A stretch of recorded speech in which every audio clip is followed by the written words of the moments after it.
আগেই বলে রাখি, আপনি যদি একজন কাবাব প্রিয় মানুষ হন তাহলে কিন্তু এই ভিডিওটি আপনারই জন্য। আসসালামু আলাইকুম সবাই, সবাই কেমন আছেন? আশা করি সবাই ভালো আছেন। আসলে আজ অনেকদিন ধরেই আমরা কাবাব খাওয়ার প্ল্যান করছিলাম। যেহেতু আমরা সবাই কাবাব খুবই পছন্দ করি। আর সেটা যদি গরুর মাংসের কাবাব হয় তাহলে তো কোনো কথাই নাই। আসলে অনেকদিন খোঁজাখুঁজি করে অনেক জায়গায় খাওয়া-দাওয়া করছি। কিন্তু নতুন একটা লোকেশন পেয়েছিলাম।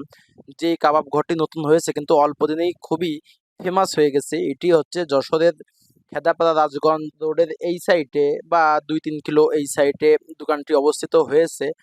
আসলে মেইন রোডের সাইডে হওয়ার কারণে অনেক পথচারী, অনেক সবাই কিন্তু চোখে পড়ে। ওই অপোজিটে আমরা স্ক্রিনে দেখতে পাচ্ছি যে একটি রেস্টুরেন্টও আছে। আসলে খুবই ছিমছাম একটি দোকান আমরা দেখতে পাচ্ছিলাম।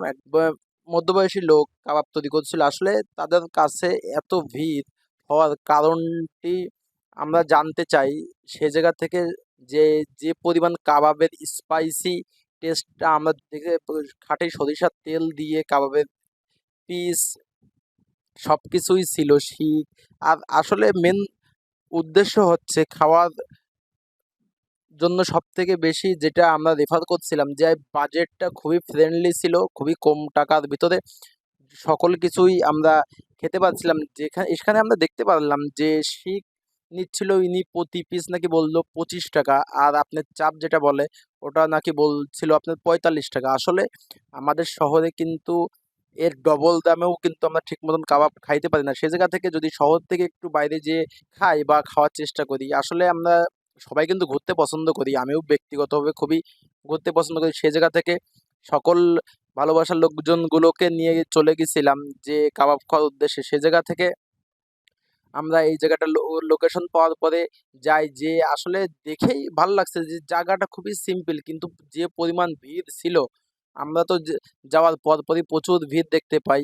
এদিকে উনার সবথেকে বেটার লাগে যে উনার মেকিংটা খুবই সুন্দর ছিল।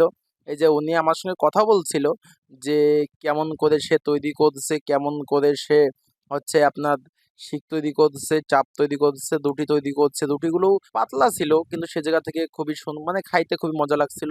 যেহেতু সে মসলাতে করে আপনার ভেজে দিচ্ছিল। আর গরম জিনিস তো খাইতে অনেকই মজা লাগে। আসলে কাবাব জিনিসটা সবারই ফেভারিট, আমারও খুবই ফেভারিট। সে জায়গা থেকে সবসময় খাওয়ার চেষ্টা করি বিভিন্ন জায়গায় ঘুরে। আর এই জায়গাটা অল্প দিনের মধ্যে আমরা চেনার পরে চলে যাই সবাই মিলে। দেখতে পাচ্ছেন যে আমরা সবাই মিলে যখন ঘোরা শুরু করি আসলে ৩-৪ টা গাড়ি নিয়ে ঘুরি। আর বিশেষ করে আমরা কিন্তু সবাই রাতে ঘুরতে খুবই পছন্দ করি। সে জায়গা থেকে সবাই মিলে রাতে ঘুরতে চলে গেছিলাম। ঘোরার পরে সেখানে একসঙ্গে খাওয়া-দাওয়া করলাম। খাওয়া-দাওয়া করার পরে তারপরে আমরা রাত ১০টা-১১টার দিকে রওনা হলাম। কিন্তু আমি আপনাদের সাজেশন করব যে কম টাকার ভিতরে আসলে সবথেকে বিখ্যাত এবং সবথেকে সুন্দর কাবাব ঘরে যদি আসতে চান আপনারা অবশ্যই এই জায়গাটা ট্রাই করে দেখতে পারেন। আশা করি ভালো হবে। আসসালামু আলাইকুম।